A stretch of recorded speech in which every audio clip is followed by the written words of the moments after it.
ఈ పునరుద్ధానపు వాక్యము హాము చేసిన తప్పుకి నోవాహు హాము కొడుకు కానాను ఎందుకు శపించాడు. ఒకసారి చూడండి, ఆది కాండము 9వ అధ్యాయము 21, 20, 21 వచ్చిన చదవండి. నోవాహు వ్యవసాయము చేయనారంభించి ద్రాక్ష తోట వేసాను. పిమ్మట ద్రాక్షారసము త్రాగి మత్తుడై తన గుడారంలో వస్త్రహీనుడిగా నుండెను. అప్పుడు కానానుకు తండ్రి అయిన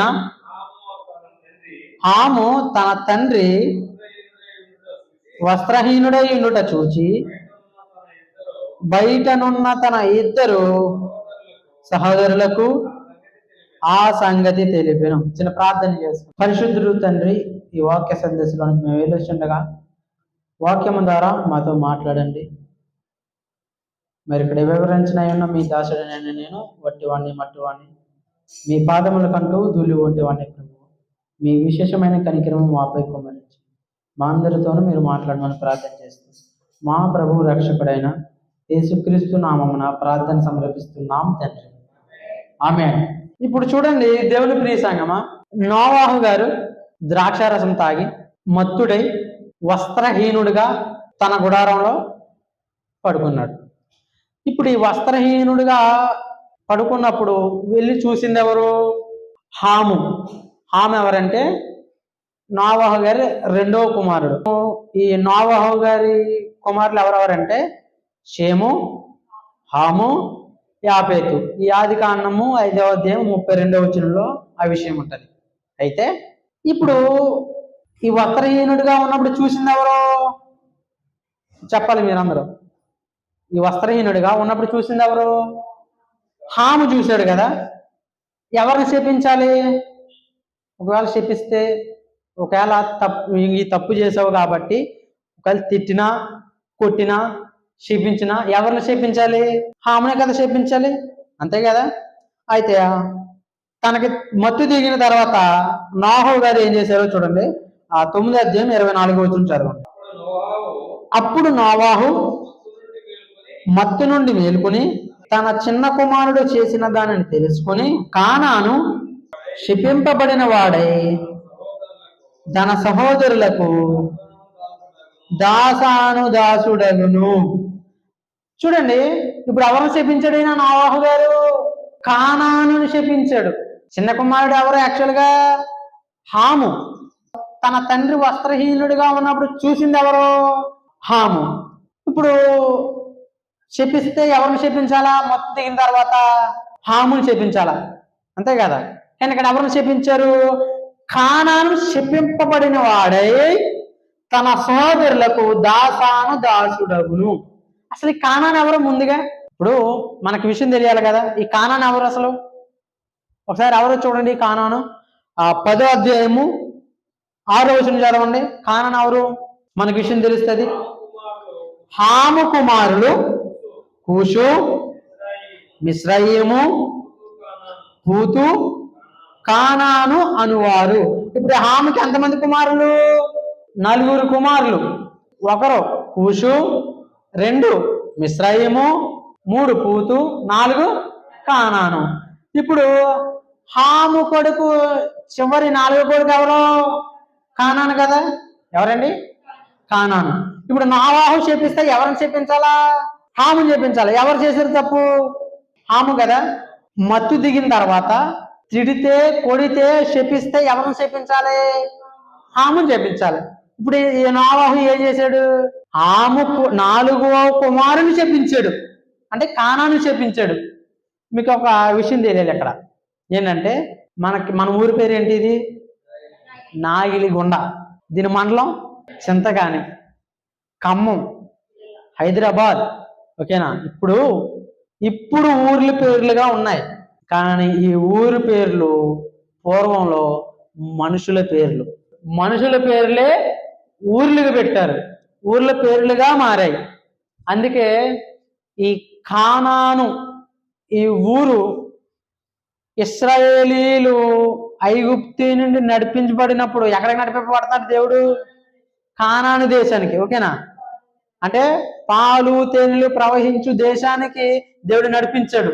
అది ఎక్కడ? కానాను దేశం. ఓకేనండి. అయితే ఇది దేశం కాదు, ఇక్కడ ఒక వ్యక్తి, ఒక హాము కొడుకు. ఇప్పుడు మనం ఆలోచన చేస్తే శపించాల్సింది ఎవరనే? నోవాహు హాముని చెప్పించాలి, కానీ ఎవరు చెప్పించాడు? కానాను చెప్పించాడు. అయితే తప్పు ఒకరికి చేస్తే శిక్ష ఒకరక? మనం ఆలోచన చేద్దాం. ఇప్పుడు తప్పు ఒకరు చేస్తే శిక్ష ఒకరక? అలా అవ్వకూడదు కదా. మరి అలా ఎందుకు అయింది?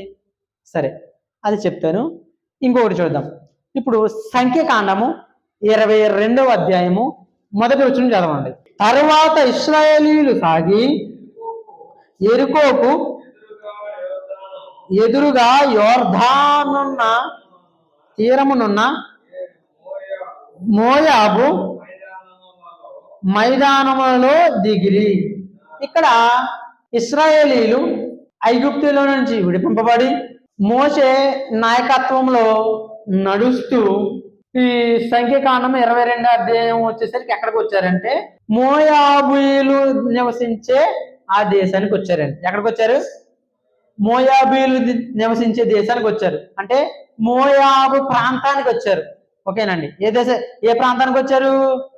మోయాబు ప్రాంతానికి. అదే విధంగా మోయాబు ప్రాంతానికి వచ్చినప్పుడు ఆ మోయాబీలను పరిపాలించే రాజు ఒకడు ఉన్నాడు. ఆ రాజు పేరు ఏంటి? అక్కడ కింద 4వ వచనం చదవండి. మోయాబీలు మిద్యాను పెద్దలతో ఎద్దుబీటి పచ్చికలను నాటివేయినట్లు ఈ జన సమూహము మన చుట్టూ ఉన్నది యావత్తును ఇప్పుడు నాకివేయుదుననిది. ఆ కాలమందు సిప్పోరు కుమారుడైన బాలాకు మోయాబీలకు రాజు. ఈ మోయాబీలకు రాజు ఎవరు? బాలాకు. ఈ మోయాబీలకు రాజు పేరు ఏంటండి? బాలాకు. ఈ మోయాబు ప్రాంతాన్ని పరిపాలించే రాజు పేరు ఎవరు? పేరేంటి? బాలాకు. అది బాగా గుర్తు పెట్టుకోండి. ఆ రాజు పేరేంటి? బాలాకు. ఈ పేర్లు గుర్తుండాలి మనకి. అయితే ఈ బాలాకు ఈ రాజ్యాన్ని పరిపాలిస్తున్నాడు. వీళ్ళ గురించి ఒక విషయం తెలిసింది. ఇప్పుడు ఎవరైతే ఇశ్రాయేలీయులు వస్తున్నారో, మన దేశం వైపు వస్తున్నారో, ఇంతకు ముందు వీళ్ళు ఏదైతే యుద్ధాలు చేసి గెలిచారో మొత్తం అన్ని ఊడ్చుకొని వచ్చేసారా బాబు. ఇప్పుడు మన దేశం మీద కన్నా దండయాత్ర ఎత్తారంటే ఇంకా అంతా అయిపోయినట్టే. అందుకని అక్కడ ఒక సామెత కింద కూడా వివరించారు. అయితే ఒక విషయం ఉంది ఏంటంటే ఇశ్రాయేలీయులు ఎక్కడికి వెళ్ళినా ముందుగా ఆ రాజు దగ్గరికి వెళ్ళి, అయ్యా మేము మీ రాజ్య మార్గంలో వెళ్తాం. ఎందుకంటే కానాను యాత్రకి వెళ్తున్నారు వీళ్ళు. ఈ కానాను యాత్రలో అడ్డంకులేమి రాకూడదు. ఒకవేళ అడ్డంకులు వచ్చినా వాటిని ఎదిరించి ఖచ్చితంగా దేవుడు చూపించబోయే కానాను ప్రదేశానికి ఖచ్చితంగా వీళ్ళు వెళ్ళాల్సిందే.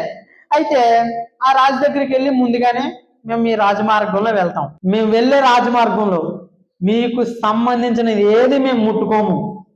అయితే ఒకవేళ మాకు దాహం వేసినా ఆహారం అనిపించినా మేము మీకు ధనం ఇచ్చి కొనుక్కుని తింటామే తప్ప, కొనుక్కునే తాగుతాము తప్ప మీ దగ్గర ఉచితంగా మేము తీసుకోము అని చెప్తారు. ఏ రాజు ఒప్పుకోలేదు అనుకోండి, చెక్ అలా వెళ్ళడానికి ఒప్పుకోదు, అసలు రావడానికి ఒప్పుకోలేదు అని అనుకోండి, వాడితో యుద్ధం చేసి వెళ్ళాల్సిందే. అదేవిధంగా ఈ మోయాబీలను పరిపాలించే ఈ బాలాకు రాజు ఏం చేశాడంటే అడిగారు బాలాకుని ఎలాగా, అయ్యా మరి పలానా మేము రాజమార్గంలో వెళ్తాము అని అడిగితే ఆయన ఏమన్నాడంటే సస్యమేరా మీరు అసలు వెళ్ళొద్దు అని అన్నాడు. మరి ఇంకేం చేయాలి? వెళ్ళొద్దు అనగానే ఆగిపోతారా? ఏం చేయాలి? ఇప్పుడు యుద్ధం ప్రకటించాలా. ఎందుకంటే మరి దేవుడు చూపించబోయేదానికి వీళ్ళు ఖచ్చితంగా వెళ్ళాలి కాబట్టి అడ్డంకులు ఏదైనా ఎదిరించి వెళ్ళాల్సిందే. అదేవిధంగా ఇప్పుడు ఏమైందంటే యుద్ధాన్ని ప్రకటించారండి. ప్రకటించినప్పుడు ఇప్పుడు బాలాకుకు భయం వేస్తుంది. వీళ్ళు మన దేశం మీద దండయాత్ర దిగితే ఇక్కడ అన్ని ఊడ్చిపెట్టుకుపోతారు, ఇప్పుడు ఎలాగరా నాయన అని ఆలోచన చేస్తుంటే ఒక ఆలోచన వచ్చిందండి. ఒక ఆలోచన చెప్పారు ఆయనకు. ఒక విషయం తెలిసింది ఏంటంటే ఆ బాలాకు నివసించే దేశంలో బిలాము అనే అన్యుడైన ప్రవక్త ఉన్నాడు. ఎవరండి? బిలాము అనే అన్యుడైన ప్రవక్త ఉన్నాడు. అయితే ఈ బిలాము అనే వ్యక్తికి ఒక వరం ఉంది. ఒక ఏంటనంటే మనుషులు చూసి వాడిని శపిస్తే, ఈ బిలాము శపిస్తే శపింపబడతారు, ఈ బిలాము ఆశీర్వదిస్తే ఆశీర్వదింపబడతారు. ఈ వరాన్ని స్వయంగా దేవుడే బిలాముకి ఇచ్చాడు. ఎందుకంటే దేవుడు పక్షపాతి కాదు అనడానికి ఇది ఒక నిదర్శనం. ఎందుకంటే తన నమ్మిన ప్రజలకే కాకుండా నమ్మని వారికి కూడా దేవుడు తన కార్యాలని చేస్తాడు. దేవునికి స్తోత్రం. అదేవిధంగా ఈ బిలాము వ్యక్తికి కూడా ఈ వరాన్ని ఇచ్చాడండి. అయితే ఈ వరాన్ని ఇచ్చాడు కానీ దేవుడు చెప్తేనే జరిగిద్ది అది. ఇప్పుడు ఈయన అన్న వెంటనే జరిగిపోదు, ఓకేనా? ఈయన చెప్పించిన వెంటనే జరిగిపోదు. ఈయన చెప్పించక ముందు ఈయనది ఎవరి దగ్గర విచారణ చేయాలా? దేవుని దగ్గర విచారణ చేయాలా. అయితే ఇప్పుడు విషయం తెలిసింది ఏమని, ఈ బిలాము అనే వ్యక్తి ఉన్నాడు, చెప్పితే చెప్పింపబడతారు. అప్పుడు ఈ బాలాకు రాజు ఏం చేయడంటే, వెళ్ళి ఆ బిలామును పిలిపించండి, వీళ్ళని చెప్పిస్తే మన యుద్ధంలో గెలుస్తామని అనుకుని తన సైన్యంలో వారిని పంపుతాడండి. పంపిన తర్వాత ఈ బాలాకు పంపించాడు సైన్యాన్ని.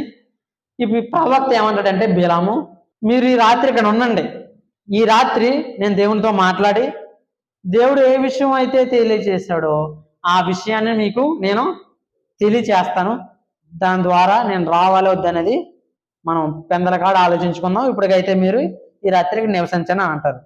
అన్న తర్వాత ఆ రోజు రాత్రి దేవుడు బిలాముతో ఏం మాట్లాడారో ఒక్కసారి చూడండి. 22వ అధ్యాయము 9వ వచనం. దేవుడు బిలామునొద్దకు వచ్చి, నీ వద్దనున్న ఈ మనుషులు ఎవరని అడగ. బిలాము దేవునితో ఇట్లా, నేను సిప్పోరు కుమారుడైన బాలాకను మోయాబు రాజు చిత్తగించుము. ఒక జనము ఐగుప్తి నుండి బయలుదేరి వచ్చెను, వారు భూతలమును కప్పుచున్నారు, నీవు ఇప్పుడే వచ్చి నా నిమిత్తము వారిని శపింపుము, నేను వారితో యుద్ధము చేసి వారిని తోలివేదునేమో అని వీరి చేత నాకు వర్తమానము పంపిన.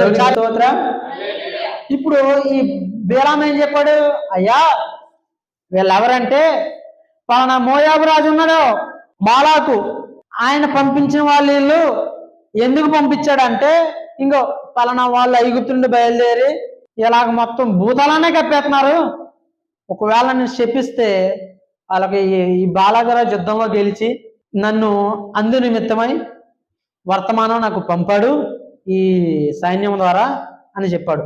చెప్పిన తర్వాత ఇప్పుడు ఏమైంది, దేవుడు ఆయనతో మాట్లాడారు, బిలాము కూడా దేవునితో మాట్లాడారు. ఇక్కడ అయిపోయింది కదా. ఇప్పుడు దేవుడు ఏం సెలవిస్తున్నారో చూడండి. 12వ వచనం జాగ్రత్తగా చదవండి. 12వ వచనం.